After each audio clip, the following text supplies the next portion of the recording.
Click subscribe to get daily Manchester United content from passionate Reds, only on All for United.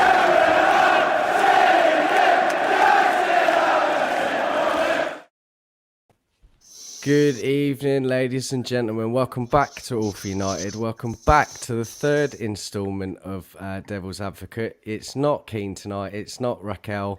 It's myself. I hope you're all good. Lots coming out, obviously, this week in the papers and around the club. Lots of leaks we're going to be talking about. We're going to be talking about Ronaldo. There's talks that he's talking to Jorge Mendes about potentially leaving. Obviously, a couple of players come out this week, spoken about Ralf and have his full support. We'll be delving into that a little bit more. And a few other bits and pieces. 4-2-2-2 system. I know Stu probably ain't going to agree with it, but we will touch upon that. I want to get all of your thoughts on the panel. Get your comments in, get liking, get subscribing. I hope you've all had a good weekend. And you're here with us for the next hour or so. Stuart, I hope you're well, my man. It's been a couple of days, at least, maybe a week since I last saw you. So I hope you're good, buddy. Ronaldo today. So I did read in a couple of places that Ronaldo is potentially talking to Jorge Mendes about a potential move away. And of course, the English press have obviously jumped on this, the Mirror in particular. And, you know, we have to take these things with a pinch of salt. But in your opinion, if that is true, would you blame Ronaldo, first of all? Well, shock horror. Player speaks to agents. Wow, but you know what's the big deal about that? It's just not. Look, as somebody who works in the media, I do find it quite strange that fans of football clubs allow the media to kind of adjust their own agenda. They kind of it's like the media kind of drills a hole into a fan's brain and takes out the part that has the rationale. Because if you believe 90% of what you read in the media, it's just all bollocks. It really is. And I can say that for somebody who works in the media. With Ronaldo, he can't really complain. He will have known what he was getting himself into prior to signing for the club. And I think that he's as culpable as every other player that steps out onto the pitch. You have to remember you win and you lose as a team. You kind of survive or you die as a team. And unfortunately, at the minute, and I've been speaking about this for months anyway, Mark, as you well know, player application, player attitude just isn't up to scratch. It's not up to scratch for a Premier League team. It isn't up to scratch for a professional football team. And it certainly isn't up to scratch for a Manchester United team. The thing is, though, mate, look, I've been around for a long, long time. You know, around the 80s and early 90s when social media wasn't an issue. You wouldn't be getting all this nonsense that's surrounding Manchester United today. There's not enough going on in the world of football at the minute to deviate away from from the club. Not even Newcastle and Villa's transfer activity. Everything just boils down to what's happening. Rangnick was never going to come in and change it overnight.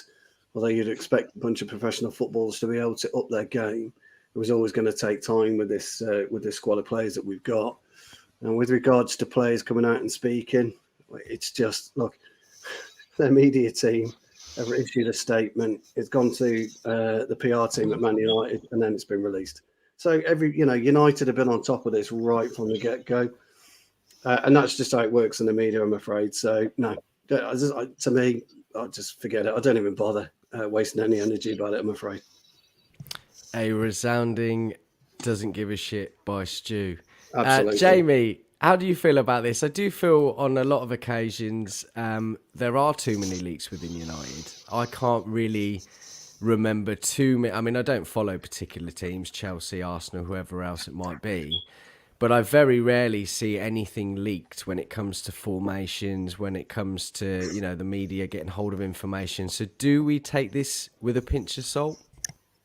Yeah, I think so. I think when you're a club our size, there's always bound to be people stirring up rumour mills. We're an easy target for people to clickbait us. These days, if you're an online journalist and you're writing for a web page or something like that, you're targeted on the clicks that you get on your articles. So if somebody can whack in the headlines, Ronaldo not happy at United, talks to his agent about a move, people are going to click, even if there's nothing substantial in there. There's they're unsubstantiated claims. In terms of actual leaks that come out of out of the club, though, I do think there is a bit of a problem here because we've been seeing the same sort of stuff come out now since sort of Van Gaal's time. I can't think of anything under Moyes majorly, but definitely under Van Gaal. We started with the leaks of the players being stressed out about the rigidity of the tactics and how they weren't allowed to perform to what they thought were their best talents. So it suggests that one of the players that's been around the dressing room for quite a few years now is potentially the culprit. So what I agree with you, I don't see the same sort of nonsense coming out about other big clubs.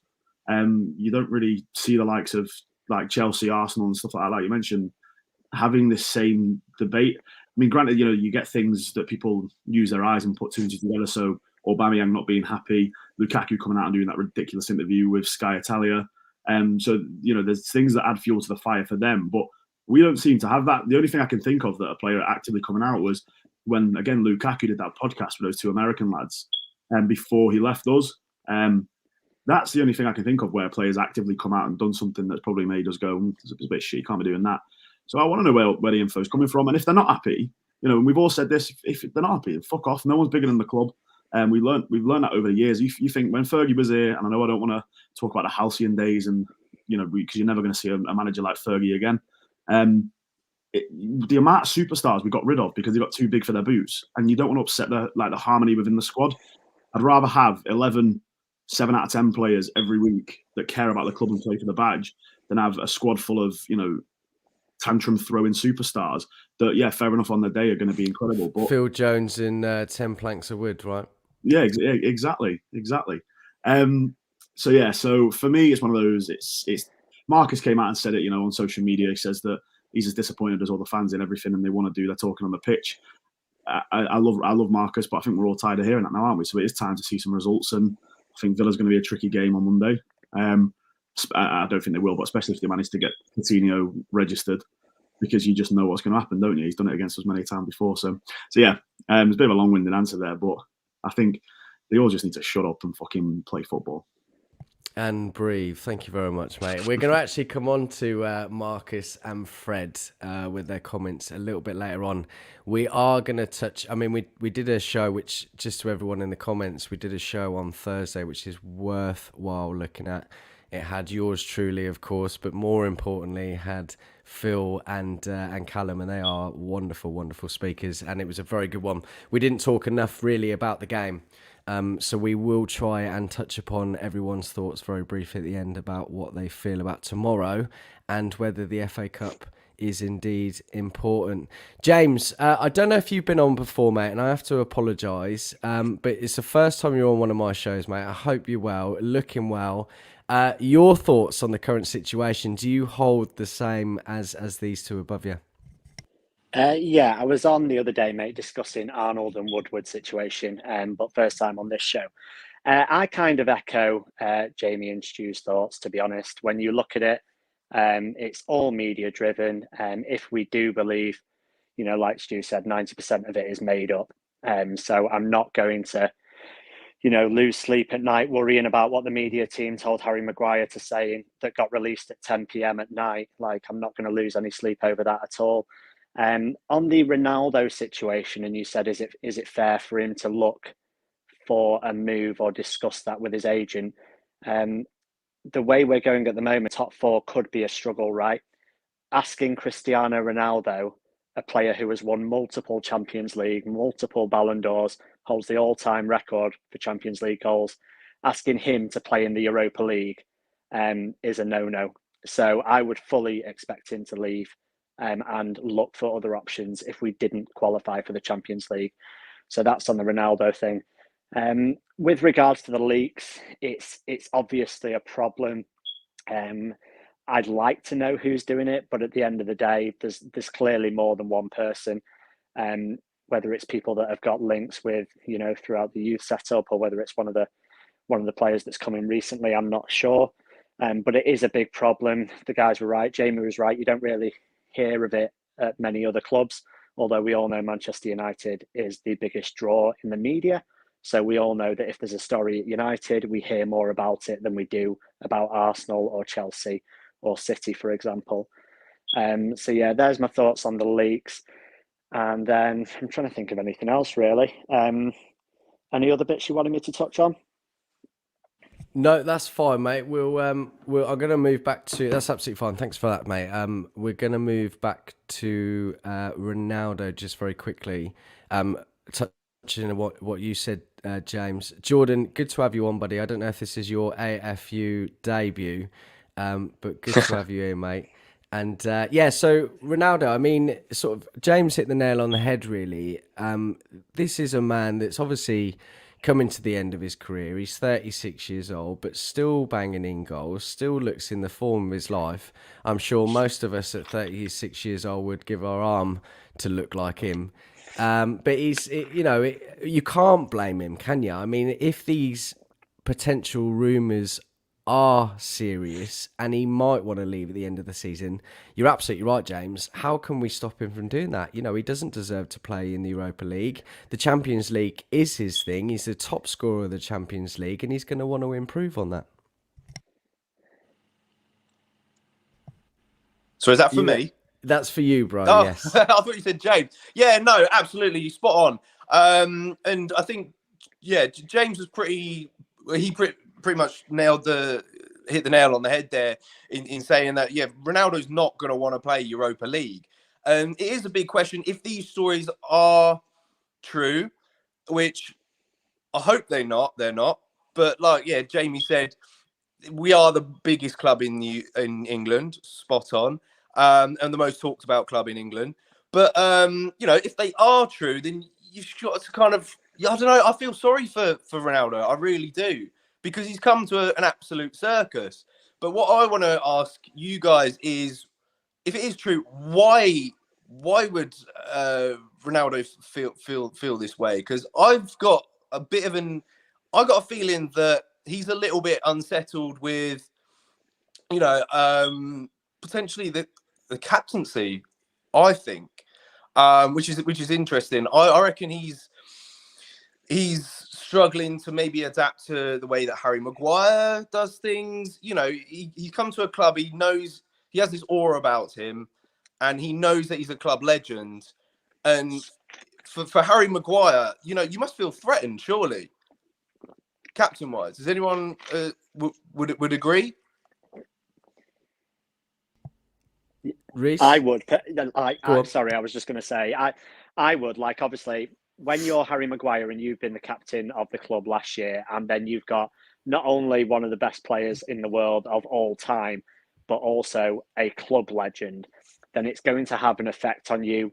But also, it comes into your mentality. If you let it affect you, then it's going to affect you more. So it probably says more about Maguire than it does about Ronaldo if he's letting that affect him. I link it to the so Martial's had it a couple of times, right? When Zlatan came in, took his number 9, didn't like it, threw toys out the pram. Like, a stronger mentality, a player with a stronger mentality would maybe look at that as, oh, I get to play with one of the greatest strikers of my generation. This is amazing. He's looked at it as, oh, I've lost my shirt. I'm going to have to play out wide. So it's glass half empty, glass half full. Maguire should have looked at it as, I can learn from Ronaldo. He's won everything there is to win. And, it's great to have him at the club. Maybe there is an element of him feeling a bit under pressure and a bit in awe of Ronaldo, and maybe it is having an effect on his captaincy. But we don't know that. That's just No. It was just kind of more of a potential option, because we've seen Ronaldo when we've lost storm down the tunnel and straight away and not gone and shaken people's hands. I mean, that's Ronaldo. It's not necessarily a bad thing. It shows that he is dedicated to win, and that just kind of just says about his mentality. I don't necessarily think it's a negative thing, but Maguire could potentially have a problem with it, and perhaps maybe they're not getting on. I feel that now that all this has come out, I go on YouTube to watch the training footage, and now I'm looking to see which groups of players are like, talking to each other. Where the segregation is. Where are things divided? Yeah, it's a shame it's that way. Listen, in any workplace, no matter what it is, you're going to get on with someone, you're not going to get on with some people, and it's just the way it is. And I just feel that the media blow it out of proportion, but players should be able to deal with it a little bit better if it really is a problem. Do you know what I mean? I'm just going to go through some comments very quickly, and then Reese, last but not least, my man, I will come to you and we'll get your opinions. Andrew, evening all. Thanks for coming in, mate. I assume that's Keen. Evening, lads. Also, welcome, Jordan, to All for United. Yeah, thanks very much for that, mate. Great to have you on. Tony, my good mate Tony, I've been talking to recently, who's come over to the channel. Really appreciate that. Evening, guys. Hope you are well. Jarvis, good to see you, buddy. Evening. Neil, evening to one and all. I've left this last minute, so I'm reading everybody comment now. I'll catch on with some in a moment. Reese, thanks for coming on late, last minute, really, mate. I really appreciate you coming on. Are you in the same boat as everybody else, or do you have any other views on it? I think we're all in the same consensus, really, when it comes to Ronaldo, like his point of view about like, the club, like playing the Europa League, all that. End of the day, like a player of such high standards wants to play in the very best competitions. They don't want to play in the second rate competitions. Ronaldo, like when you look at the Europa League, it's beneath him. As we've all alluded already, like it's beneath him. Like if you say the words Europa League to Ronaldo, he's probably going to tell you in the nice way possible, fuck off. like he's going to tell you in the nice way possible, just fuck off. So if in doubt, if he decides to leave, then so be it. There's been other things coming around saying like he's putting on demand, saying United need to get the next manager in that's like of the elite standard that suits him as well. All due respect to Ronaldo, yes, he's the greatest goal scorer of all time, one of the greatest football players ever lived, but he shouldn't be having that say or input on who the next manager is. With all due respect, it shouldn't be catered to him, it should be catered to the team. And I know like there's been some response in articles telling, like I think it was Trevor Sinclair, though, to be fair, he's an absolute moron anyway. Told him to shut his mouth.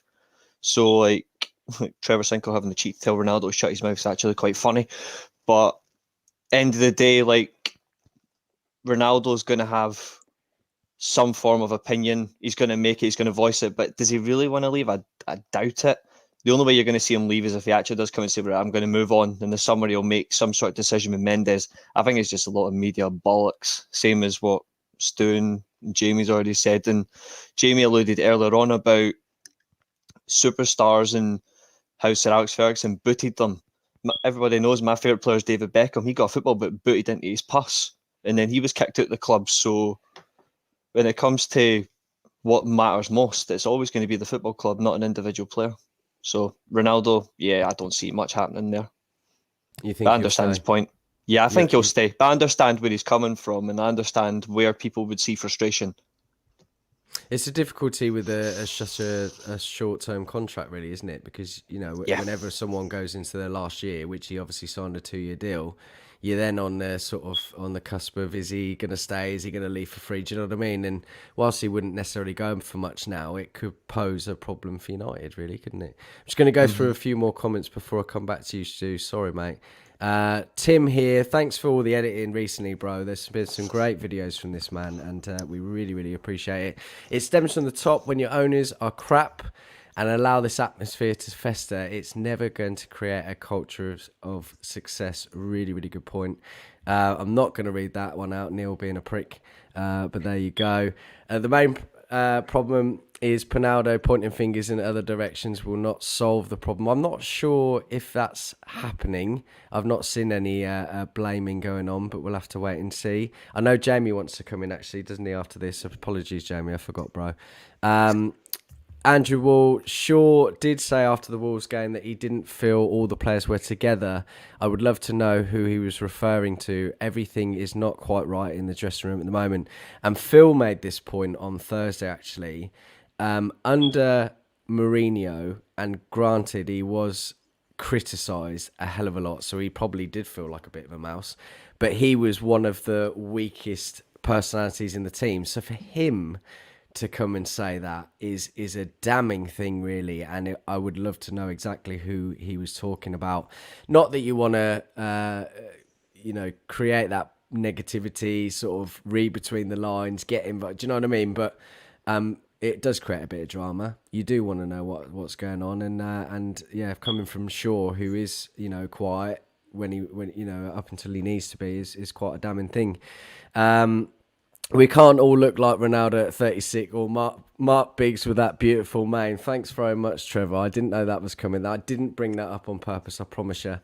Neil, Reece, you look like you have one of those reality head things on. I'm not quite sure what he's on about there. Lots of comments coming in anyway, guys. Really, really appreciate it. Keep them coming in. Tim in with another one. Ronaldo should have been on the final pieces to a team. Yeah. Which we thought that was the case over the summer, didn't we? We did feel that we were only 2 or 3 players. It's that midfield problem that's still an issue. We should have sorted that out. It was a luxury, really, but he should have been the kind of final piece coming in, but it's not worked out like that at all. Looking to contend for silverware, United are going to squander their 2 years of having him, quite possibly. Really good comment there. Jamie, you wanted to come in with a counter argument, mate. Go for it. Yeah, it's just on the touch of Ronaldo not playing in the Europa League and stuff like that. It's my thing with it, and I understand that he's the greatest goal scorer of all time, one of the greatest players of all time, and he's obviously one of our best players of all time. My thing is that no one deserves anything. Like, no one automatically deserves to be anywhere in football. You're supposed to earn that. You look at over the summer, everyone booting off about the Super League because it removed that idea of earning your right into the elite competitions. With that, it comes both ways. Granted, it's easy for us to say, yeah, we don't want to be in the Super League if you're qualifying for the Champions League every year comfortably. But there has to be that risk of not qualifying. And if players don't want to play in a certain competition, then up your standards. And I know Ronaldo scored some incredibly important goals for us this season, and we'd probably be, if you remove his goal tally, we'd be worse off than we are, especially in the Champions League. But there doesn't need to be this idea that because he's scoring those goals that he isn't necessarily contributing to what is happening at the minute. Some of the comments I think are bang on. I imagine for Harry Maguire, who, I know this is not a topic, but, probably isn't the best captain we've had recently. I can think of numerous players over the, since Fergie left that I'd have back as a captain in a heartbeat. And with Ronaldo coming into the dressing room, you imagine that Harry Maguire probably has, shrunk back into himself. And whether or not he means to, part of that will be playing a negative part. You imagine it's all fun and games. This great goal scorer coming in, and the players would have been in awe at the start. The likes of Rashford, Greenwood, and them lot would have loved the idea of playing with him, to learn from him. But when you start having those little disagreements in the dressing room, there's probably a poor performance where you want your captain to be standing up and either putting his arm around the team or giving them a kick up the arse.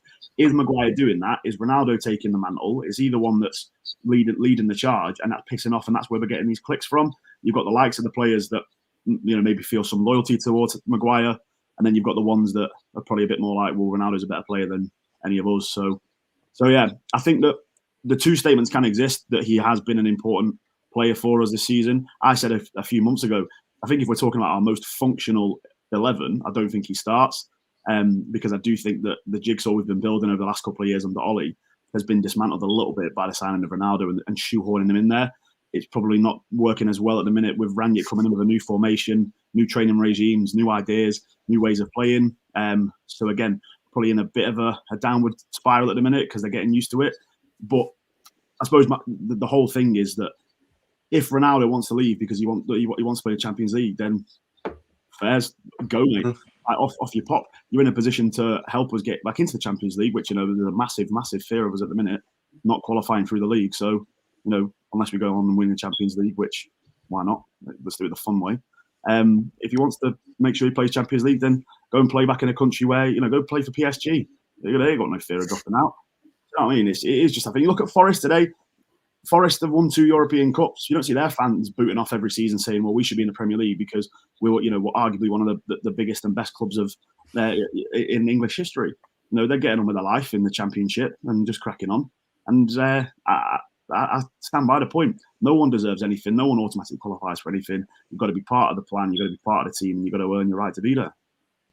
You're absolutely spot on. I mean, it must put Ralph in a very difficult position, mustn't it? He's trying to implement his philosophy.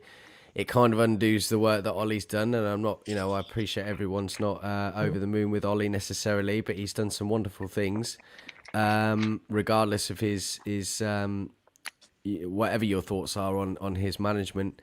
But it does undo it, and really stuck between a rock and a hard place because you kind of have to play Ronaldo. You got Ronaldo in your team. You're paying him the wages that you're paying him.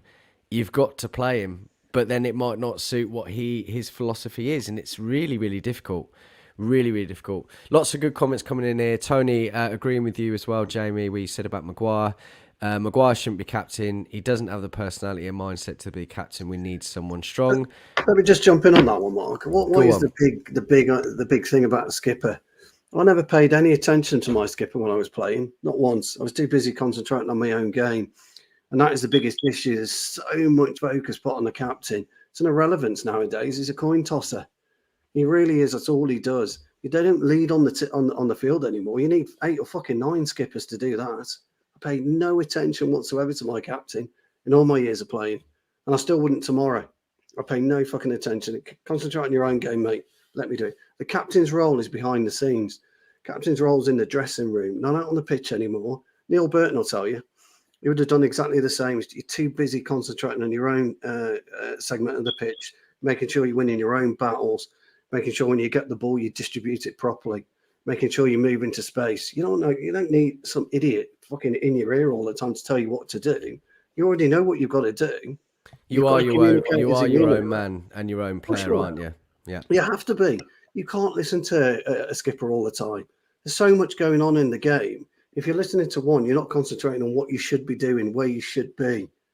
And that's the biggest problem. So there's so much emphasis put on the skipper. If you go into Italy, Italy's captains throughout the teams and throughout the national teams, their oldest player, or the most experienced footballer. They don't give a damn about captains. They don't really care about Europe. But for whatever reason, there's such an emphasis on skippers in the UK, and it just isn't necessary. It's behind the scenes. Whether he's good or he's bad, we don't know. But that's where a captain comes into it. You're more of a club captain now than a captain on the team, on the actual pitch. Yeah. Can I just come back on that, Mark? Yeah, go for it. Absolutely fine, mate. Yeah, awesome. It's not that so I don't want Maguire as captain, but realistically, it's not because of performances on the pitch. Like Stu said, I don't think the captain's main job is on the pitch. My main problem and issue with Maguire is the excuses that he comes out with all the time. And the fact that after a big defeat, he'll come out and say, I'm only here because I have to be. That after the Newcastle game, he comes out and says, Carrington's been closed for 4 days because of COVID. They had 16 days off before that game to prepare for the Newcastle game. A lot of us will remember the United team in '58 that lost half their team. 13 days later, they played a fixture. So don't give me this excuse that you've had 16 days and because of coronavirus, you can't fulfill your duty and play a match to the best of your ability. And I don't like that excuse thing. So when I read the interview today, and he was talking about, I sit down with players, I go and speak to players, I communicate with them, I tell them what we need to do and the attitude and stuff like that. Personally, for me, Stu said we don't know whether he's good or bad at that. From what I see of Harry Maguire, I don't think that's the person I want coming and speaking to me about how to deal with life at Manchester United. That's just my opinion, right? I could be wrong on that. It's not the performances on the pitch. Do I think he's good enough on the pitch at the moment? No, clearly I don't. But that's not the reason I don't want him captain. I don't see a captain doesn't need to be yelling and around the ref and shouting and all that. A captain needs to be able to galvanise the troops all around, like throughout the whole week, right? And say what he needs to in the right place. And I just don't think he gets how ginormous Manchester United is. I don't think he gets the magnitude of the task. And that's why I don't want him as captain of the club. Yeah, I take your point. I think, I've had numerous conversations. Go on, Jamie. Sorry. Finish what you're saying. That was rude. Sorry. No, it's absolutely fine, bro. Don't you worry. Don't you worry. You can't upset me, Jamie. Listen, I take your point. I do. It's difficult to know. I think this is the thing for me. You don't know what happens behind closed doors. And Stu has hit the nail on the head. I feel a captain these days is very different to, a lot more players are independent these days, don't rely on a particular person. You've got the manager and then you're out for yourselves. He's absolutely spot on. Now, with that in mind, you don't know what happens behind closed doors. There must have been a reason why Ollie picked him. And I couldn't give a fuck if it's about the £80 million. I don't believe that. That's just the media hysteria to create an agenda, okay? He cost 80 million. We had our pants pulled down. So what? Yeah, he's been great. And this is also something that pisses me off. The amount of conversations I have with people in another chat, and Tony will back me up on this, and I know he doesn't like any geezer in the chat. Harry Maguire, up until this point, all right, up until this season, has been a good defender for us. I know he's not been world class. Yes, he's not been 80 million. But that ability doesn't just disappear. The whole team have been shocking. So why is he the scapegoat? I don't get that, and it's very easy to jump on the bandwagon. But captains always are scapegoats. Yeah, they always are. But you've got to look. There's a far bigger picture than Harry Maguire. Far bigger picture. Just all I was going to say, and it sort of encapsulates everything we've been talking about. I saw on Twitter the other day, and I didn't know whether to laugh or be pissed off or whatever. It turned around and said that something along the lines of these riffs have apparently shown up because in the dressing room after one of the games, Ronaldo said that Maguire wasn't fit enough to lead the club, and does he want the only silverware he touches to be a pair of Greek handcuffs? Yeah, I did see that. That's got to be a joke. Classic. It's got to be a joke. Someone's taken that from someone who's done a joke, like fucking troll football or something, and it's just, it was the fact that, like, can't be true. It got all this traction. It was, from what I remember, it's from quite I say reputable. It's from quite a big, United news account on Twitter. And I was just laughing about the fact that this guy from Portugal apparently is dropping banter about silverware, being Greek. Who knew Ronaldo was a comedian as well? He can do it all. Exactly. Fuck it. But yeah, it just cracked me up because it's one of those, isn't it? Like, to be fair, with how shit we've been recently, I wouldn't put it past it to be slightly true.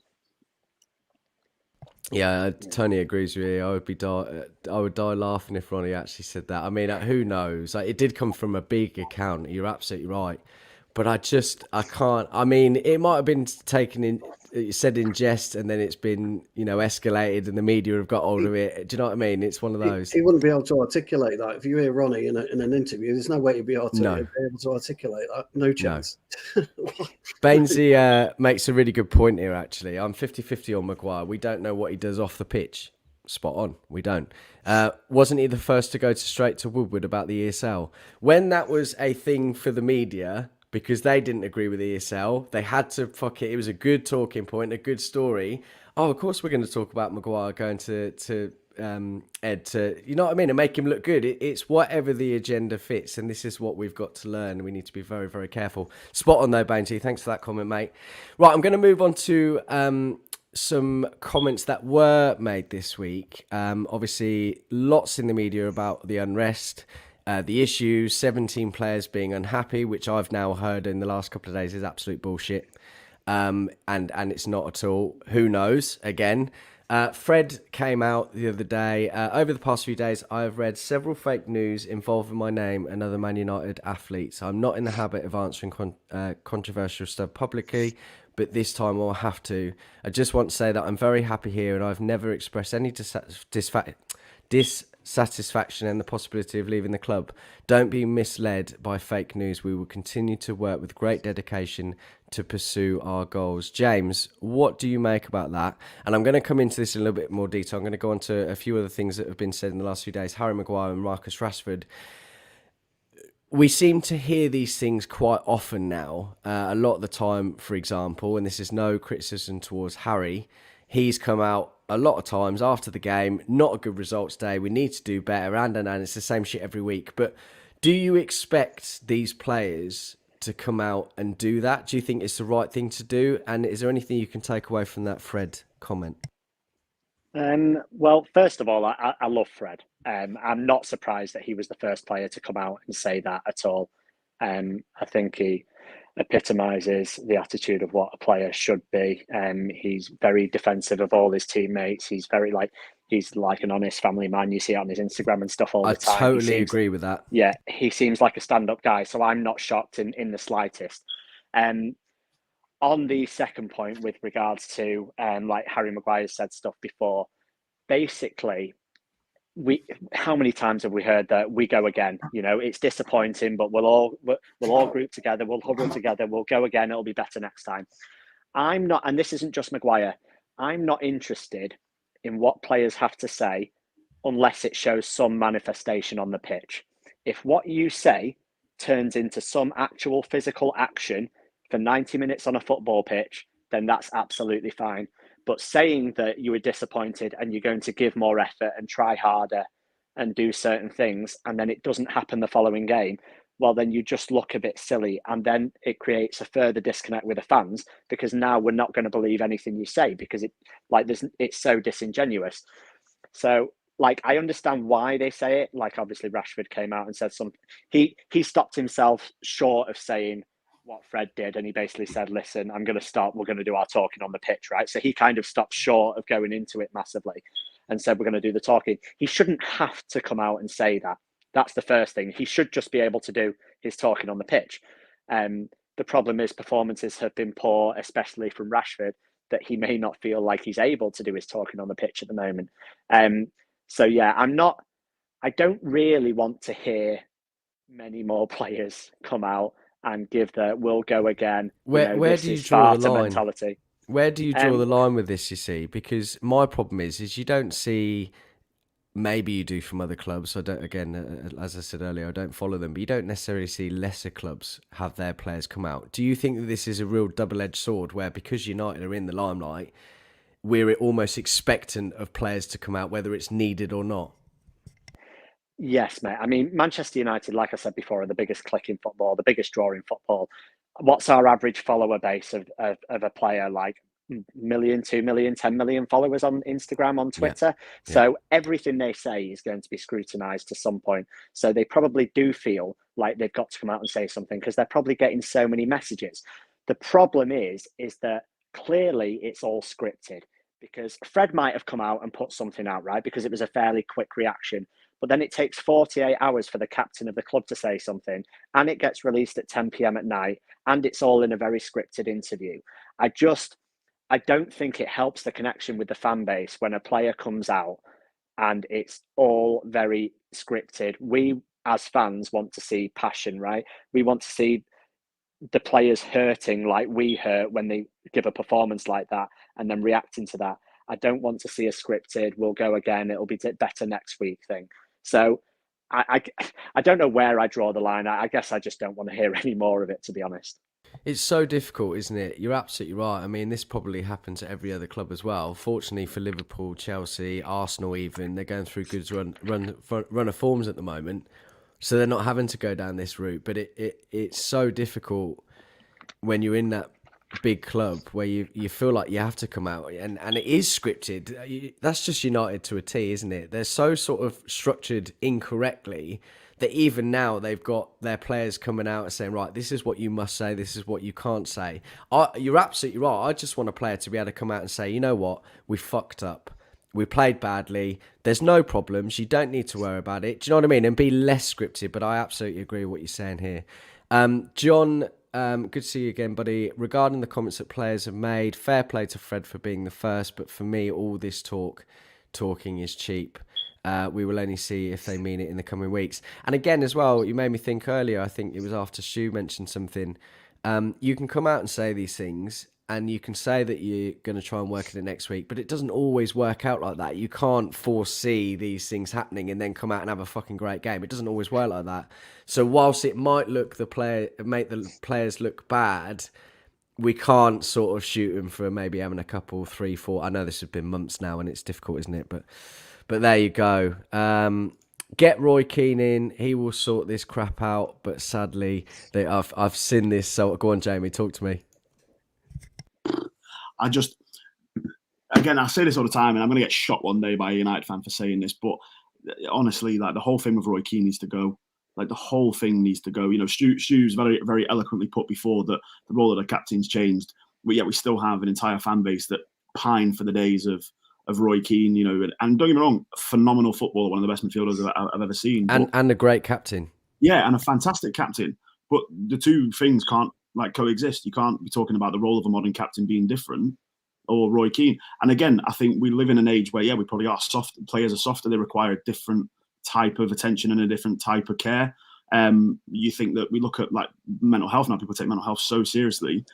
If you end up week in, week out having some Irish bloke scream at you and telling you you're shit at your job, you're not good enough, you know, granted, people will be like, oh, well, fuck off, it's football, they need to get with the programme. But again, you can't have both sides of it.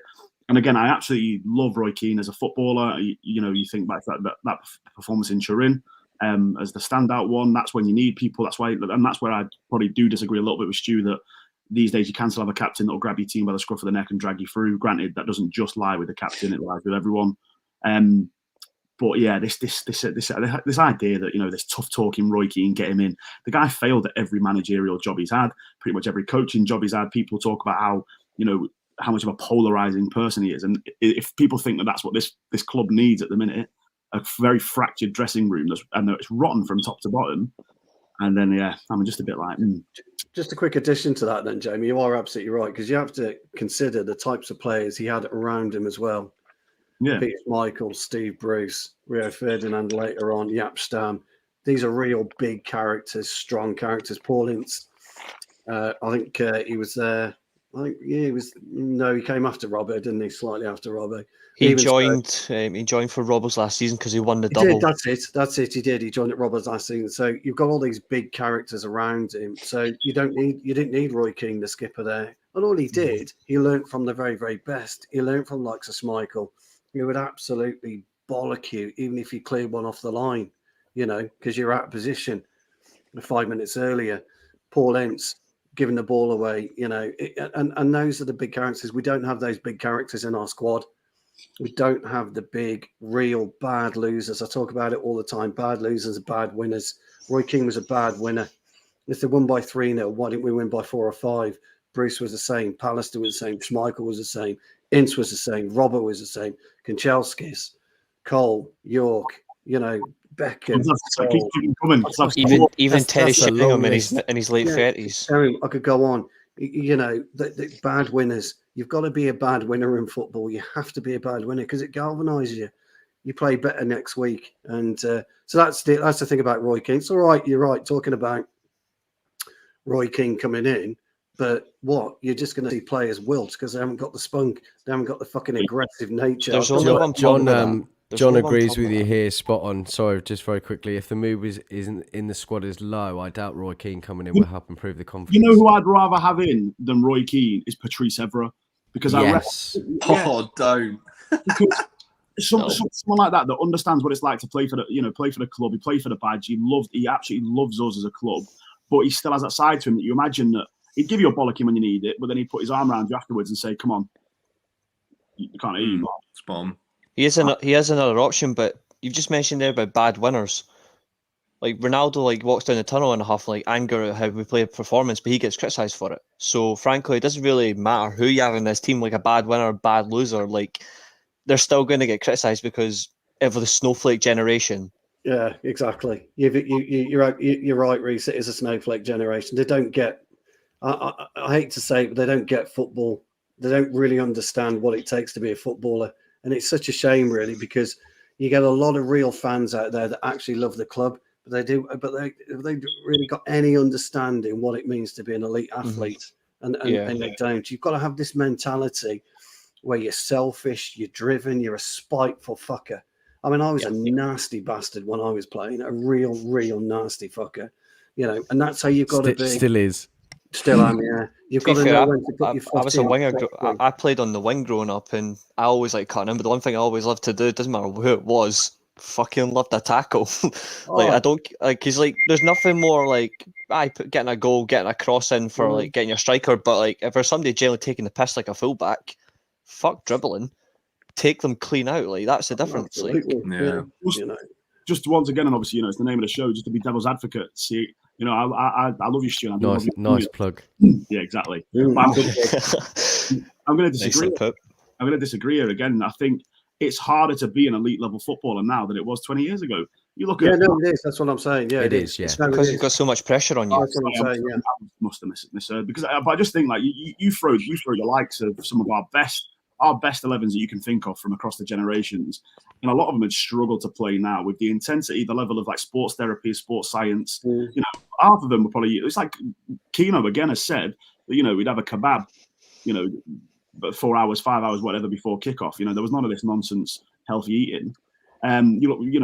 the likes of Wayne Rooney, the fact that he couldn't keep up with the level of nutrition and fitness that you need to go through to have a prolonged career in this day and age. Giggsy started doing yoga, to get to 40. He had to do it for his hammies, didn't he? You are right, Jamie, and I do agree with you. And it has kind of made the game go a little bit soft in many ways. You have to, in football, you play anyway. You play 5-a-side with your mates or whatever, or 11-a-side on a Sunday or a Saturday. You've got to have a certain amount of aggression in there, because if you don't, then the person that you're marking, he's going to have that aggression. He's going to knock you off the ball. He's going to give you 2 yards and all this kind of stuff. And we've got professional footballers out there at the minute that've got a leg for standing on. They can't use both feet. I find that absolutely unbelievable. That they can't use 2 feet. Giggsy was a great example of only being able to use his left peg, and he made a career out of it. But you've got to start looking at your assets and seeing where you can really improve as a footballer. And the biggest thing for me is a lot of our first team, they're not improving. And I can't quite get my head around it. Maguire's having a bad time of it at the minute. We all know this. And, if you're Harry Maguire and you're sitting in that dressing room, you're coming up against Jimenez. We'll just say Jimenez, just as an example. You do your workout in the training ground for your 2, your 3 hours. You then go and see the analyst, surely, and you start looking at, I want to know where he's taking the ball. Does he like to chest it? Does he like to hold it up with his left foot? Is his right foot? When he gets it, does he turn right or does he turn left? When he's in the box, does he prefer the near post or the back post? Where do I need to be so I can see him at any one time? And I fear that our players aren't doing that. They're not doing the basics.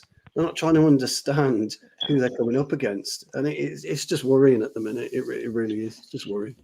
On the topic of coming up against people, sorry, Stu, like when Maguire was at Leicester, like if Leicester would have played Burnley and Maguire was coming up against Chris Wood back then, you'd think that was a match made in heaven for Maguire. Like, he's coming up against a physical attacker. He knows exactly what he's going to do. He can get aggressive. He can get tight to him. He's not going to run in behind. And yet he plays for us against Burnley, and Chris Wood gives him the runaround for most of the game. And I'm like, that should be a player that you should really be able to... Agreed. For 90 minutes. I agree on that. And I made a point, actually. I still can't believe Chris Wood missed that. that head. Can't get my head around this. The point you make is absolutely right. But the thing is, behind him, I'm going to be a tad controversial here, he had Schmeichel. Now, Schmeichel commands his 18-yard box, so he kills the yardage in between. So there's no real room for Wood to work.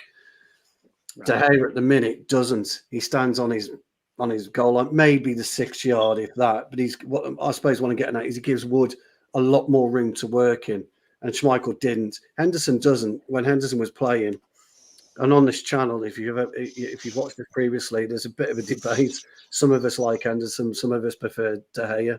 I like Henderson because he controls the box a bit more. Me too. And he adds a bit more stability to our back line. And I think if De Gea, and look, you can't argue with De Gea's performances. I'm not. And shot stopping, he's far better than Henderson. But we spoke about this so many times, Stu, and Jamie as well. Probably Reece too, actually. I love David De Gea. He is a phenomenal keeper, and I tell you what, without him this season, we would be in dire straits. Yeah, but absolutely. He does not command his defenders like Henderson does. And whilst he made a few mistakes, Henderson, last season, our 2 defenders, Lindelof and Harry, and these are the 2 that everyone keeps jumping on and saying that they're shit and all this, they were superb through that run because he's more vocal, more commanding. Listen, I'm going to have to stop you there, Stu. I need to move on to a few more bits and pieces. There's lots and lots and lots of you watching this on Twitter. Thanks for that, and honestly, we really appreciate it. But we can't see any comments that you may or may not be making. So please come over to youtube.com/AllForUnited. Get involved. We'd love to hear your thoughts, and I will read as much out as I can. There's been absolutely on fire tonight in the comments, and I just want to say thank you very much to everyone that's put comments in tonight. Really, really good conversation. Like that video and subscribe if you're new. I've seen a few new faces tonight. John, you in particular, I liked a few of your comments earlier. 60 years this man's been supporting United, and he said that the 70s were worse Dross. this. Absolute dross. He's talking about Dave Sexton. It's not all doom and gloom. And with regards to this comment here as well, Villa, yes or no, we are going to talk about that at the very end. We're going to talk about the importance of the FA Cup. We're going to talk about what we think. I know there's a lot of people in this panel that probably aren't very confident. I certainly am not, but hopefully we can have a new slate tomorrow and get a win. But we'll talk about that at the end. Reese, I wanted to talk to you very quickly about your views on the comments. You made a very good point, Jamie, about Roy Keane. I wanted to ask you, Reese, about that as well. Leopards don't change their spots. I think he is correct when it came to that and what he said. I do agree with you, Jamie. He wouldn't come in, build up morale, anything like that. But I do think the Leopards don't change their spots. And this, you know what? We were going nuts at Ollie, most of us. Yeah, reactionary, going nuts at Ollie a few months ago because he wasn't getting.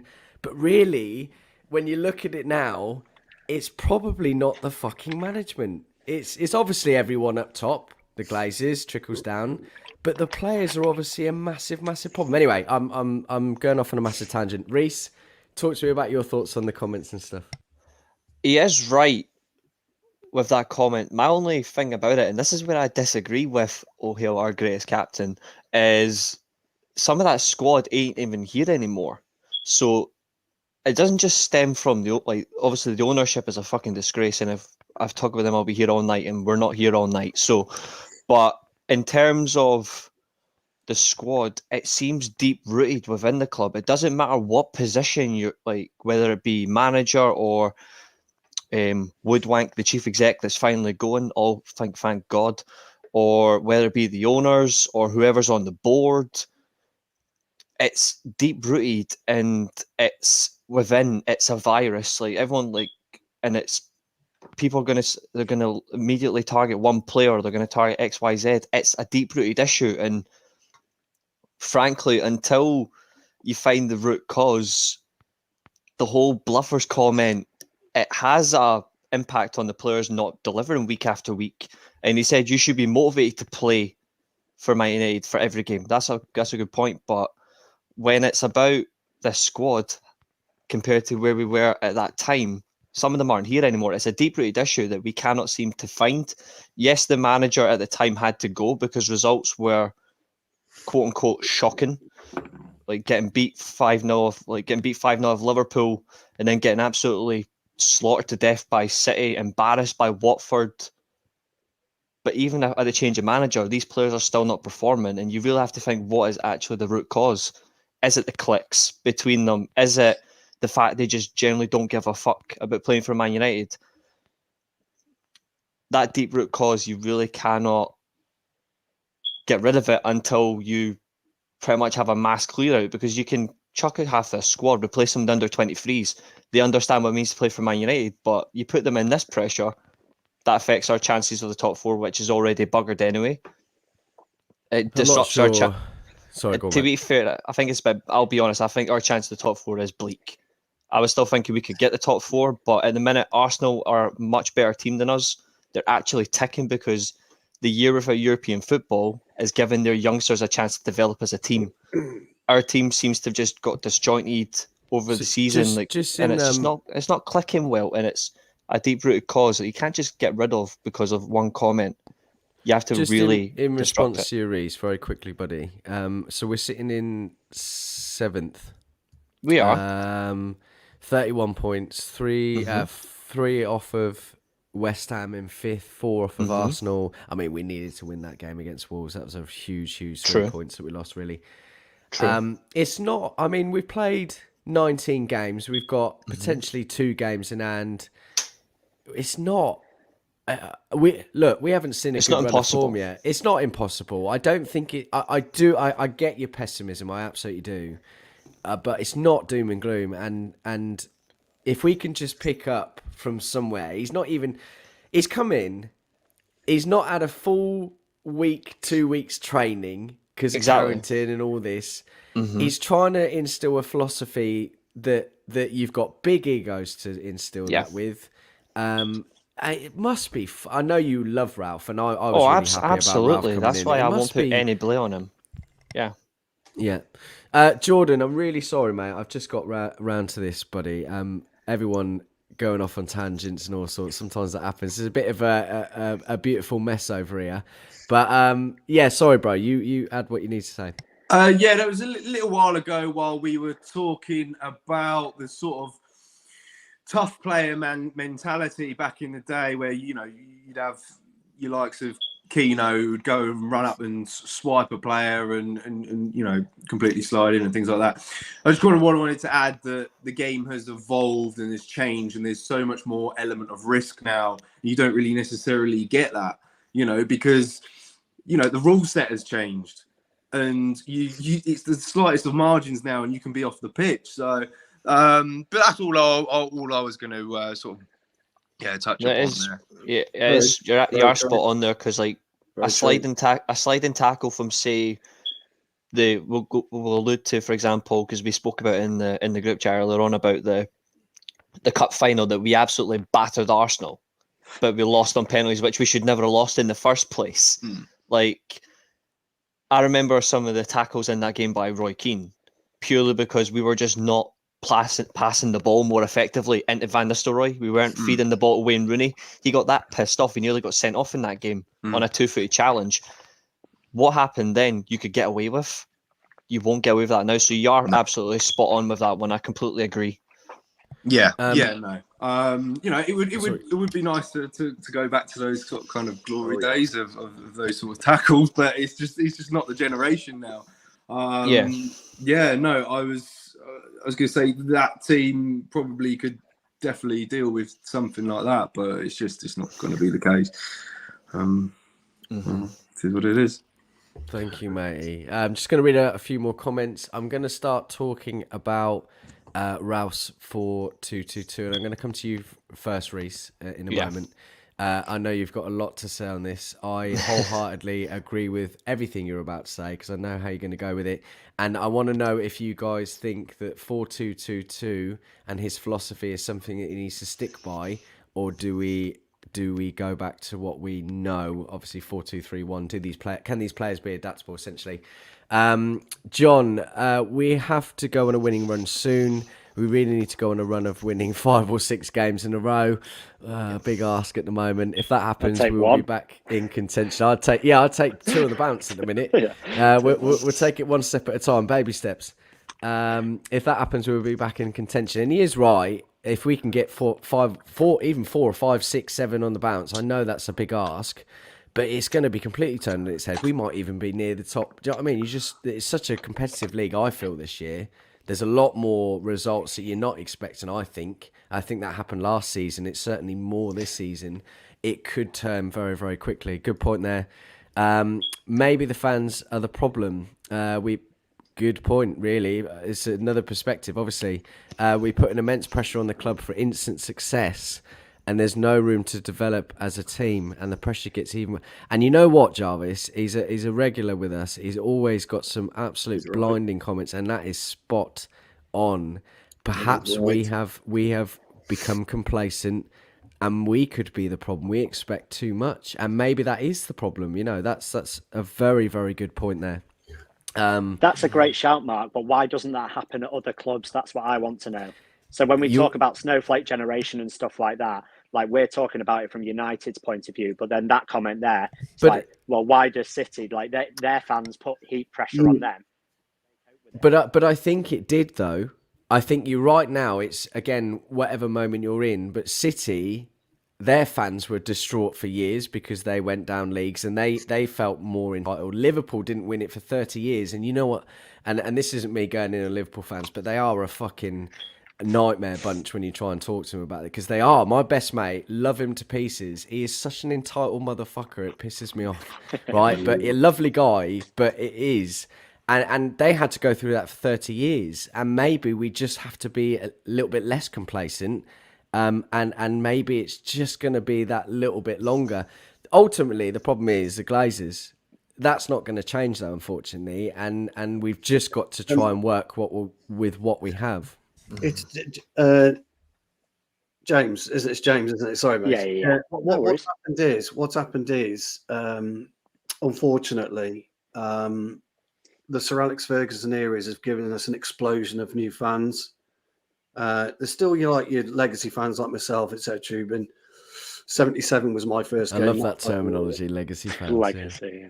Well, the funny thing about it is, Mark was on a show with me, and this was the day before.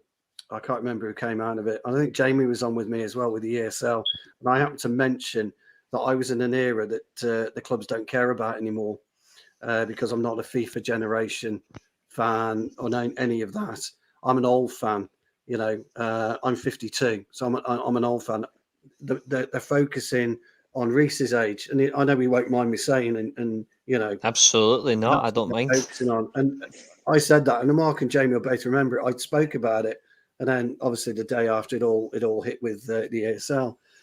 And what's happened is the Sir Alex Ferguson era spoiled Manchester United in so many ways, but it's developed fans that maybe don't have family members that have taken them, but they just love the type of player that's coming to the club now. Because in my first match I went with my uncle when I was 7, and I don't necessarily think that happens as much today as what it used to. And I think that's probably why. So there's an expectation of we must win, we must win, we must win. Because a lot of fans, that's all they've grown up seeing. Now, look, you can't help when you're born. You know, let's be honest. Well, that's the thing. So I was born in '88, right? So I'm exactly the person you're talking about. Like, my first memory, right. my first game was Leeds in You're the 96. same age as me, James. Correct, mate. Golden generation. 88 is the year. Certainly is. Yeah, But I've got one of the basically, best of all time. Just wait to hear my story. Keep going, James. well, we have been spoiled, right? So it depends how you react to that as a person, and maybe it is your entry into the fan base and into the club. But I was brought into the club by my family, and you know, my granddad used to tell me stories about the Busby Babes and the disaster, and so I was rooted in Manchester United history. So I got what the club was about. Maybe people that have just seen the greatest 26-year stretch of management that's ever going to happen, and they were spoiled with that. And then the culmination of that eventually was Moyes getting sacked within 8 or 9 months, right? Because here's your greatest ever manager that's come and said, this is the person we want in charge. And all of a sudden, in April the following year, he's gone because there's so much pressure from the fan base that are entitled. Said, no, this isn't good enough. This isn't the Manchester United way. This isn't the Ferguson way. And this isn't what we need to do to progress going forward. So age does come into it, but there's also a certain thing where if me and Mark are the same age, we probably don't feel that level of entitlement that other people our age probably do. Yeah, I get that. And I understand. I never saw I do still. Best Law and Charlton live. I was just outside that era. I'd have loved to see them live, but that's my era. So, you know, and I never did. So it was just one of those. It's just more of a conversation piece. It's a tough one to talk about because, like I say, you can't help when you're born, can you? I mean, I can't help. The minute I was born, King Canton actually scored against Blackburn at Ewood Park. So there you go. Easy. That's it, isn't it? Everyone's got a great story, though, haven't they? So. Yeah. But in terms of you talk about entitlement, I can't help but say, like, I'm 24 years old. I'm 25 in April. I can honestly say I'm an entitled bastard when it comes to our success. I will not shy away from that. But in terms of where you spoke about, you'd love to have seen Law Best Charlton. Oh yeah. For me, I agree with you. I would have loved to have just seen us get, and not the words of us getting relegated, but I would love to have seen us in those years where you see the resurrection of United, where they did get relegated under Docherty. We win the second division in flying colours. Yeah. We get to the FA Cup final against Southampton, get beat, and then Docherty says we're going to be in the final the following year. We go and stop Liverpool from winning the treble. Like that was like the time of United as well, like where like that rivalry as well was starting to get very heated. Like the Red Army was formed in the second division. Like this is like the whole part of our culture and our fan base, which is important. But in recent years, it's just got toxic because of player FCs, which, to be fair, people have got their favourite players, and I completely understand that. But it masks opinion, agenda, and it gets out of control. And obviously, it stems towards managers like, "Oh, you're not picking my best player. I want you sacked." And it gets way out of control. And yes, we want to win, but do you want to win because your favourite player's scoring the winning goal, or do you want to win because it's the club you've supported from a child growing up, and you've actually got to see your club Yeah. witness something. Like that's the stem for me. I never got to see my favourite player win the Champions League live. I never got to see Beckham lift the Champions League. I've watched the final back, but I got to see Ronaldo and Sir Alex Ferguson lift it in Moscow. So I got to see the team and our greatest manager do it in that way, and I felt more connected that way than anything else. It was a fabulous night in Barcelona, mate. Fabulous night. Yeah. Well, I wasn't in Barca myself, but I do was remember that lucky night to be there, brilliantly. and, The only annoyance is you had 9 years. You had 9 years on me, Mark. So at least you got to see it. Yeah, no, I was did. lucky enough to be there. I think Neil Burton was as well. It was, yeah. Do you know what? People have asked me about it. I can't quite explain the feeling still to this day. It's just phenomenal. Stu and Neil, best of friends now, would you believe? Reece, right, I want you to talk to me. 4-2-2-2. Do the players need to adjust? Does he stick with it? Or does he revert back to what we were playing or something different? Well, he has came out. Obviously, he's came out in his press conference yesterday, and he said that he's going to be very flexible in terms of formations, and he's going to be flexible to make us more like adaptable in the field in terms of like who we come up against in opposition. As a manager, that's actually a great thing to hear. But in terms of the 4-2-2, obviously yourself, you can back me up on this because it's in the group chat, like for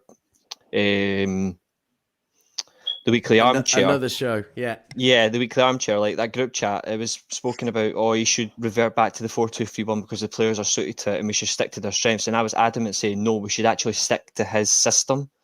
The difference is the players have got to adhere to him. Yes, he's got to understand the magnitude of the job. It's a very big job. There's a lot of egos, but he's the man in charge. He's got to get his ideas across that actually will benefit the players. His system, he's worked with for years. Yes, he's flexible. He's done a 4-4-2. He's done a back three. He's done a 4-3-3. He knows this. He's very experienced. The players have got to adhere to him that he is the coach. He's the man in charge.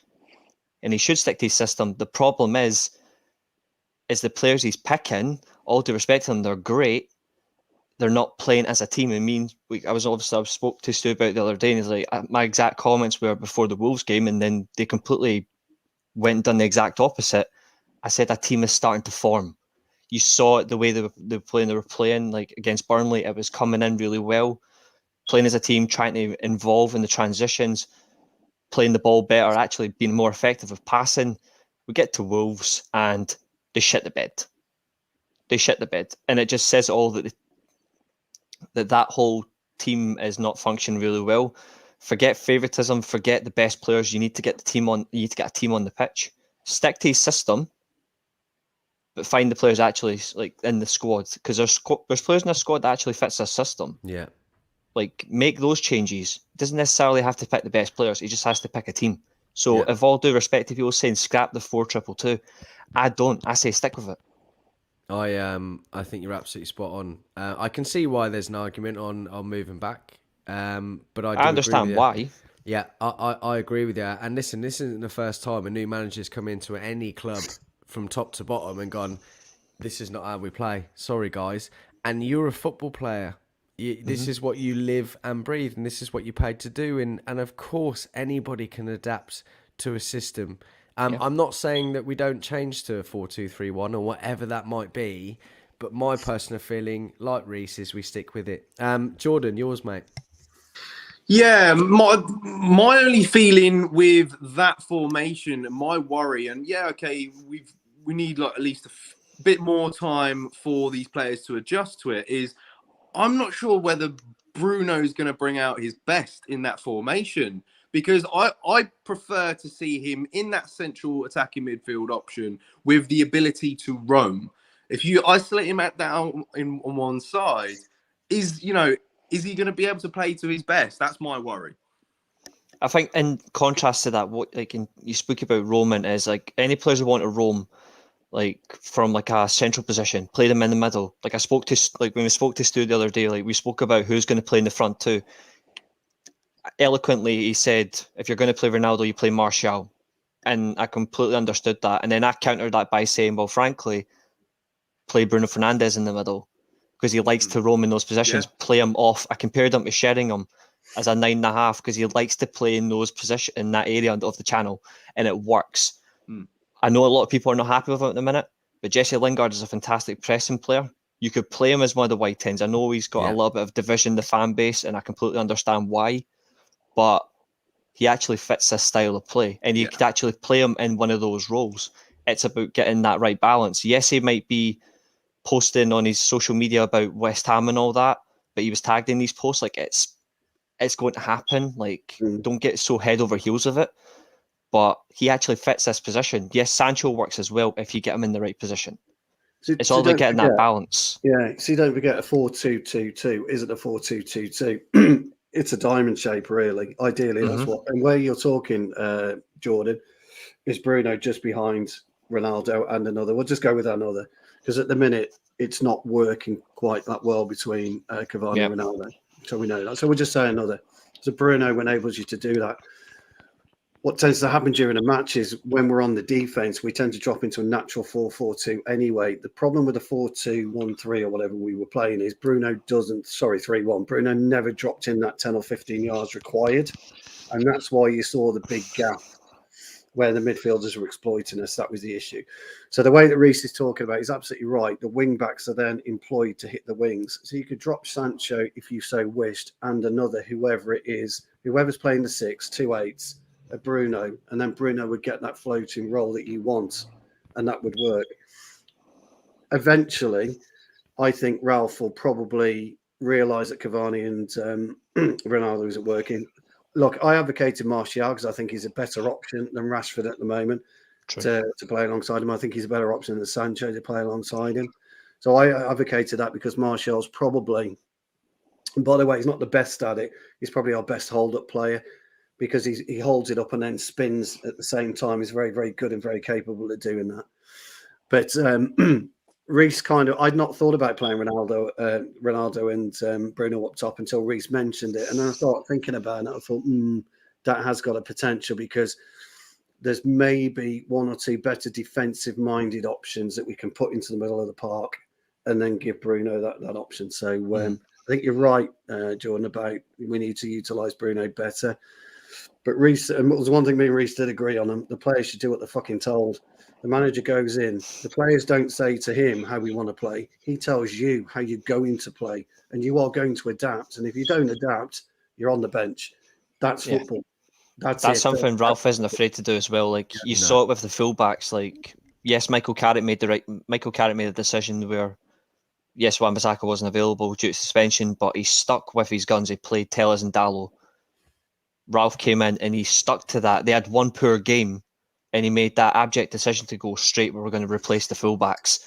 His midfield, he's done the exact same thing. If you're not cut to scratch, you're getting dropped. And I think the one thing he needs to do, though, is there's certain players he can drop. I think, I'm not going to say favouritism, because that's not what I'm alluding to.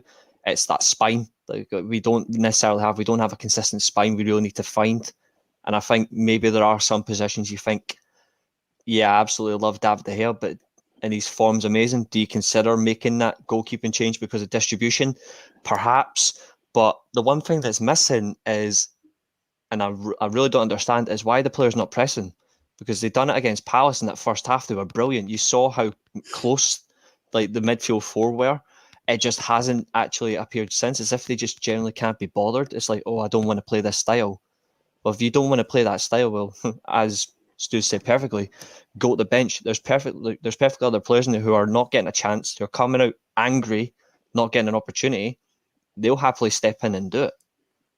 Yeah, you're right. We saw something in the other day, actually, I think, in a chat race with the squad sizes. And United had the biggest squad over City and Liverpool. Granted, the quality probably wasn't. Was it 31 players or something? But we talk about squad depth. We've got players. We've got players. Granted, I know they're not the players that maybe you expect at Man United. And you can go back to that whole, that saying about it's Man United. It should be world class here and there and everywhere. It's not always going to be like that. Just a quick comment here. Agree with Reece. The reason we moved to 4-2-2-2 is because 4-2-3-1 wasn't working. Yeah, I agree with that. And you know what? I don't know if anyone can really look at the last sort of year and a half before that and go, yeah, we were consistent and great in that formation on and off. Yeah, didn't work like that. So that's why Yeah, we've changed I formation. agree there because with his John. philosophy. Good point there, John. No evidence suggests if we return to it, it will lead us to anything better. Absolutely spot on. Question for you, James. The 4-2-2-2 system requires you to run for the entire 90 minutes. Is the question one of the squad not being fit enough to play? So is the question that the players maybe aren't fit enough to play that at the moment? Well, if you made an evidence-based statement, you'd say yes, right? Because we tail off in games. So if you looked at what happened during Palace, you would see that we pressed incredibly for 30 minutes. We were okay for 45 to 60, and then for the final 30, we were pretty poor. And that echoed throughout several games. That wasn't just the Palace game. We've been pretty poor towards the end of games, Burnley being another one, when we took our foot off the gas. So, yes, there potentially is a fitness issue. How that's going to improve, that takes time, right? I remember it took time with Klopp at Liverpool. They totally faded first season. In the second half of their first season, they really struggled to get to grips with their pressing style. 2 seasons. Yeah, it does. Like from seasons, January onwards in the first season, they were awful. And They had to wait 30 years, though, so they had the patience of saints. Well, you'd think they'd have the patience, but like you alluded to before, I think they're quite entitled. But on the 4-2-2 thing, I'm just going to touch a bit more on what Jordan said, because this is I'm kind of changing my mind with what you guys are saying now, but this is how I thought about it originally, with the Bruno being, part of the two and then having to drift out wide. You're taking a player that in 2021 made the most appearances, had the most goals, and got the most assists, and you're taking that effectiveness away. And I've compared it previously to when we signed Juan Mata, who was one of the best number 10s in the league, and we played him out on the right-hand side, and he got lost. He's too diminutive, he's too small, he got brushed off the ball, didn't have the pace, and I don't want to see that happen with Bruno. I hadn't thought about him playing further up. I had thought about him playing further back like he did in the second half against Newcastle, where he was actually more effective than he was in the first half of the game. So there's no question that Bruno is more effective centrally. It's just how he fits that system. But like you've said before, it's the player's job to fit the system. It's not the manager's job to fit the system to the players.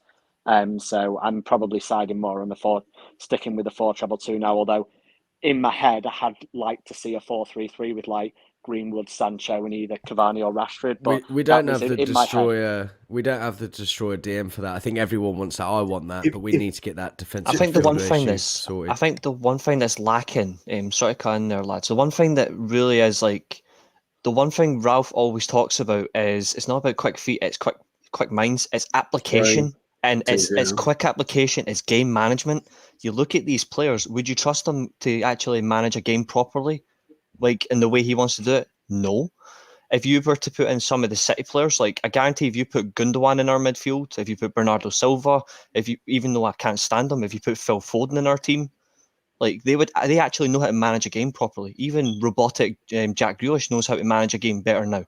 Like, our players don't seem to know how to do it. Like, you put Bruno in that central position, it gives him that ability to continue to do what he does best.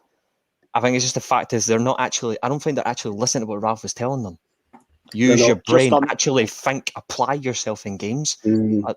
See, with the press, and the reason I was shaking my head is you don't need to be running 100 miles an hour to press. Press is about intelligence on the pitch, knowing where to be at the right time to press. So I'm not so sure. I mean, fitness is an issue for us, but I'm not so sure it's the biggest issue.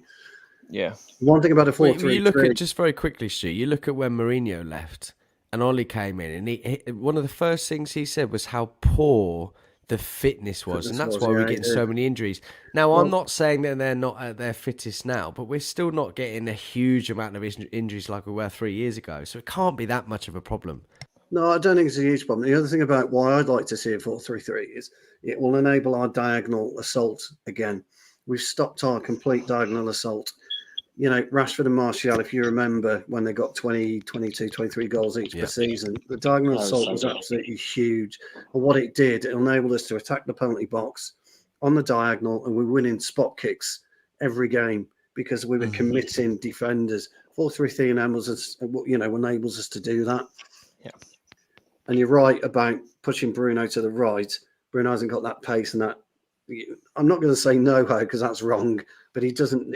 That's not his game. He doesn't drive at players. So I thought the acquisition of Sancho would be ideal for that. But anyway, it's just an add to what you guys were talking about. Just very quickly, before I come on to you, Jamie, I've not heard from you in a while, and I apologise for that. Everyone else has been having their own conversation here. No, I'm only playing. Right, lots and lots of viewers on Twitter. Please come across YouTube. We can't see your comments, as I said earlier. There's a hell of a lot of you, and I want you over here so we can get your comments in. Thanks to everybody in the comments so far. Really, really wonderful stuff. And first of all, thank you all in the panel. We ain't finished yet, don't worry. Jamie, 4222, talk to me. I'm of a different mindset, realistically, to everything that's been said. I agree with all the points that have been said, and there's been some really good points, and I've just been happy sitting and listening. For me, I think the talk about the formation stuff is something further down the line. I think you can cherry pick your formations when you get a little bit more squad identity. We need to be playing whatever's going to get the best out of our team and whatever's going to get results at the minute. I really don't care.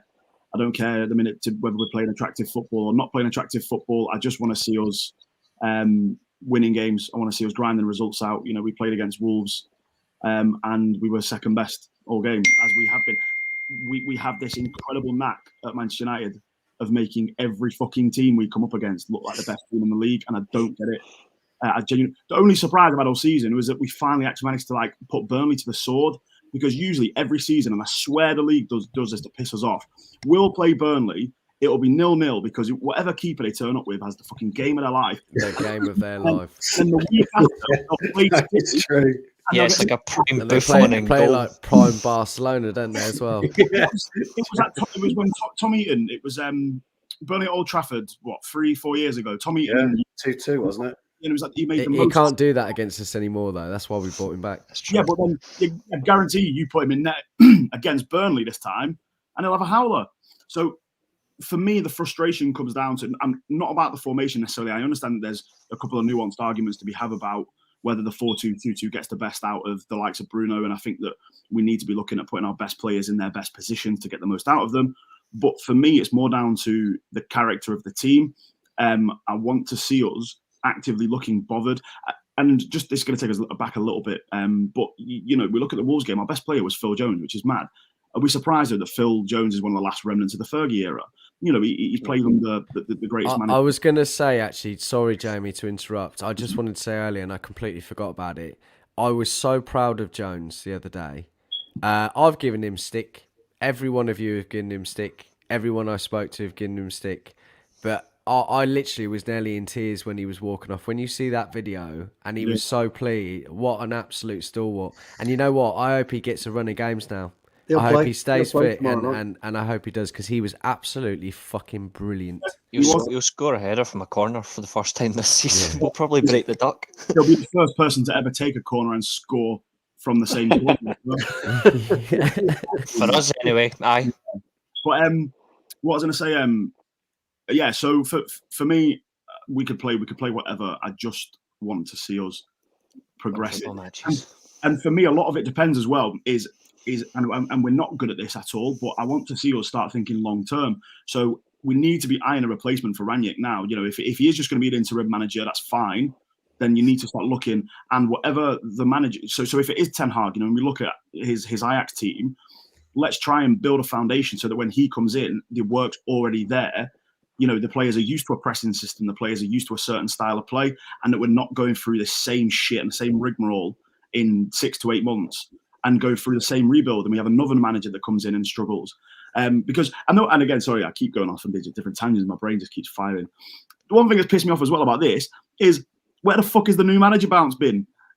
Every team always appoints a new manager, and you get the new manager bounce. We've not even had that this time.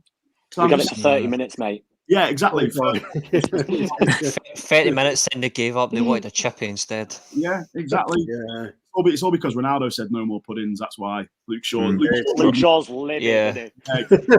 You actually make a good point there, mate. I'm just going to quickly comment that for a second. You make a fair point in terms of we should be looking at the long term. Like, we should basically be getting them, Ralph's input on who he actually wants to, not like he's going to be the complete replacement, but they should actually look to him for who do you think is the best to actually take it. And I think you look at projects, and he is, without a doubt, probably the best in terms of a director of football. He's going to have that consultant role. He's a club builder in terms of actually building a squad long term. I think if you actually want a very good working partnership, I've been very vocal about this guy in the past because I personally just don't think he suits us, but he could actually be the right man in the end. Pochettino and Ralf Rangnick actually sounds like a very successful working partnership because it's a club builder versus a man who actually understands about building a project. He built Spurs, who have still got the Spursy mentality, but considering what he did with them within 5 years, that's something United haven't had.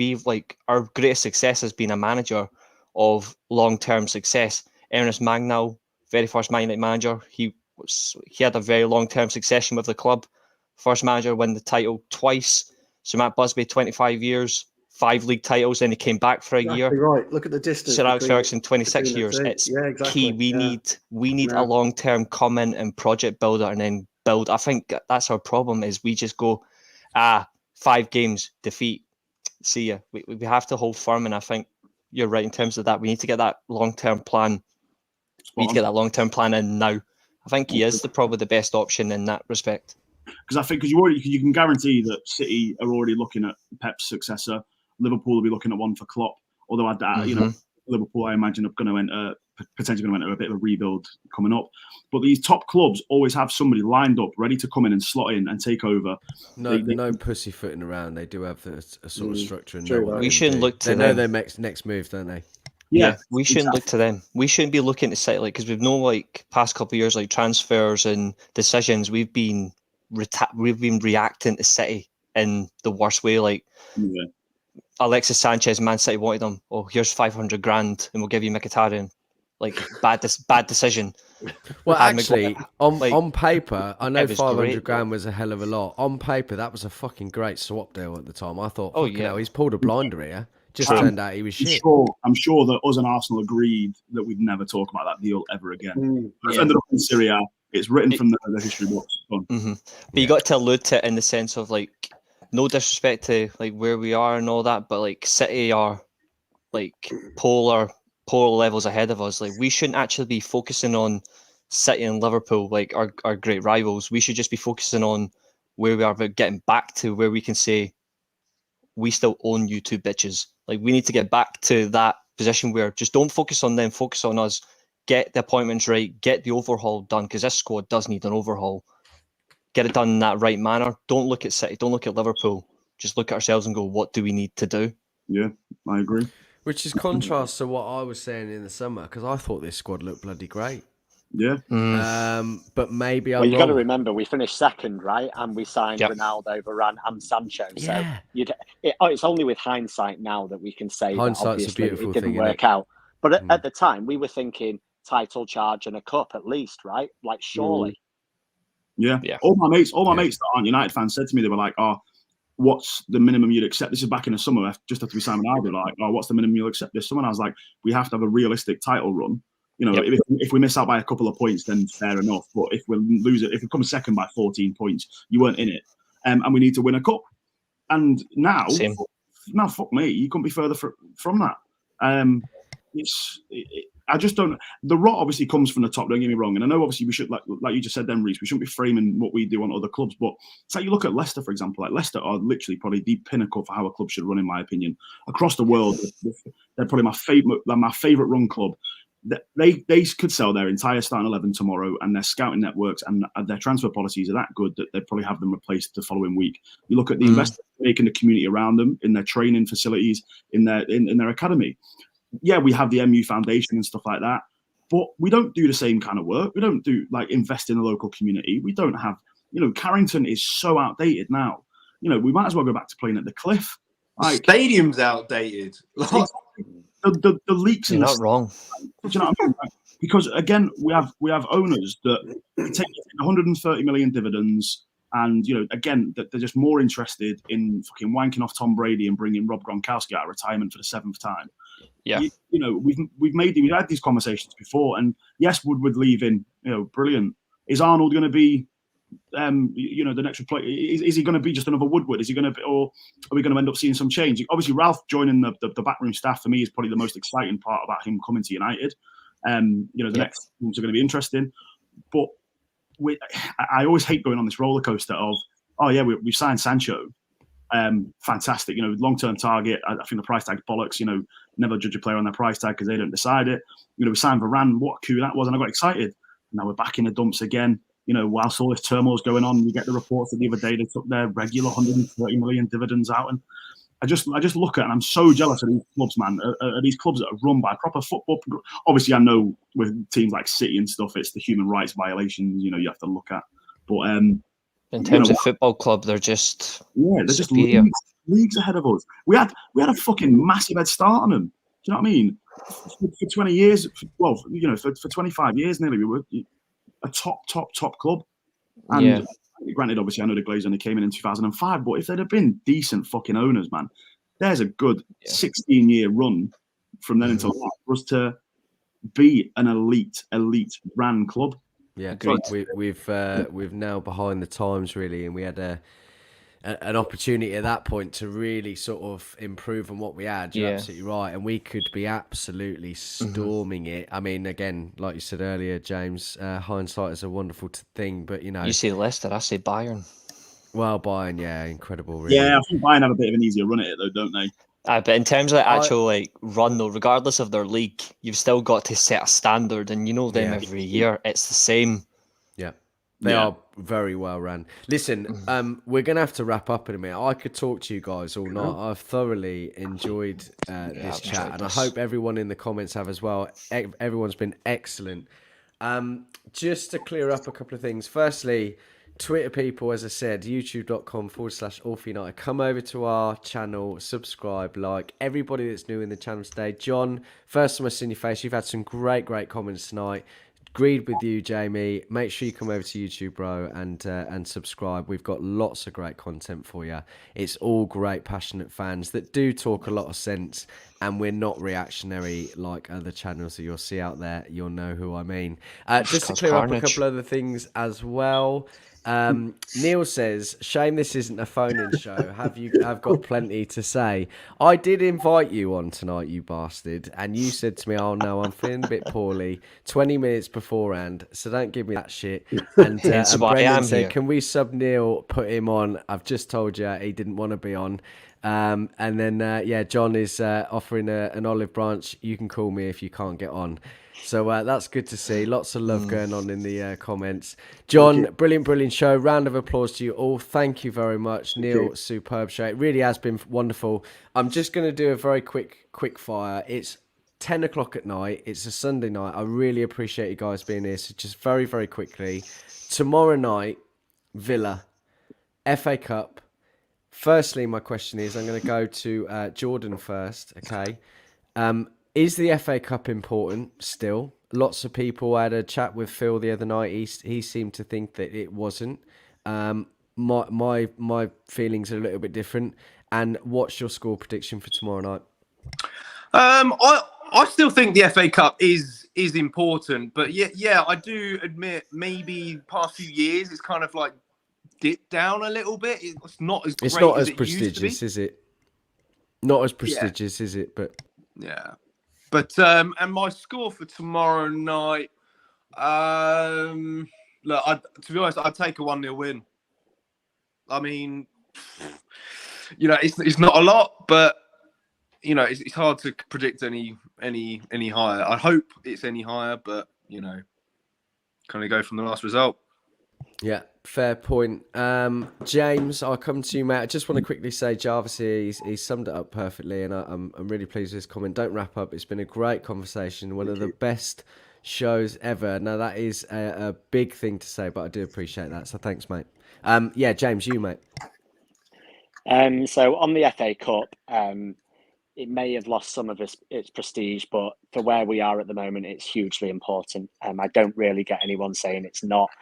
I disagree with, I think Ole Gunnar Solskjaer said once that trophies are just for egos. They're not anything for the players, and that's a statement I completely disagreed with. Trophies are very important. I'm not saying that if we win the FA Cup, then that's the building blocks for going and winning the league next season. But a lot of our players that we've got haven't won silverware with Manchester United.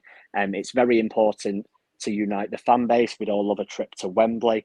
It's very important for the club to, they brought Sasha Lenz in, who's a sports psychiatrist. Like, I'm sure if he analysed the players, he'd realise a lot of them didn't have a winning mentality. So anything that we can do to create that is huge. And I don't want our season to be over in February. I want a trip to Wembley. I want to go to Madrid. I want to carry on travelling and watching United. It's what we do. So it's massively important for me. I'd love nothing more than a cup run. And prediction, 1-0. And let's go Jadon Sancho to get a bit of confidence back for the lad. Loving the goal scorer. Bit concerned that you both think it's going to be 1-0. But I don't blame you. Reese, my man, thanks for coming on again tonight. Always great to see you. Always got great chat as well. Really My pleasure. appreciate it. Same applies to you, bro. I completely agree with James on that comment regarding trophies. Funnily enough, I actually tweeted that last year, and somebody I haven't seen in the live chats for quite a while actually responded to my tweet saying, "It's bollocks." I went, "Well, you need a mentality to actually win trophies, so pipe down." Actually replied to them with those exact words. Tomorrow, I'm going to painfully put it to you, lads, it's going to extra time. I'm going 2-1 after extra time, Man United. And I'm going for an own goal for us to win it, by the way. And I thought these two, set the bar very low, and you've just completely pissed all over that. I'm just speaking honestly. I can't help it. And that's fine, mate. Listen, honestly, it's the best policy, and we appreciate that. And you know what? It probably ain't going to be wrong. Stuart, same to you, bro. I love the cup. I do. Absolutely love it. Always have done, always will do. And, it gives lower league players a chance. You get into the first round cup of the FA Cup proper. Wow, what a feeling. What a feeling. So, yes, I love the cup, and I think we're going to win 2-0. Lovely. That's more like it, Stu. And I he's do. not I always think we'll he's win. not I think we'll always win. Mr. Optimistic. He's No, always not. a little bit more. Why would you not love the FA Cup? Like, seriously, it's the oldest I trophy. agree on the It's FA Cup thing. amazing. I'll give my points in Amazing. the end. Actually, I do agree on the FA Cup thing, but I'm just pleased that Stu has given me a more cushioned finish to the game. No need for that, is there, lads? Come on. Last but not least, Jamie, you beautiful man, my favourite person on this panel tonight. I'll give you that. I'll give you the rest Yes. of that tenner. You lot are tenner later. I'm only playing. more Same than applies to you, 50 tenner bro. for that. More than FA a Cup, tenner. You're sacked. important. Yeah, fired. Fuck off. Yeah, the FA Cup, man, it's a fucking magic competition.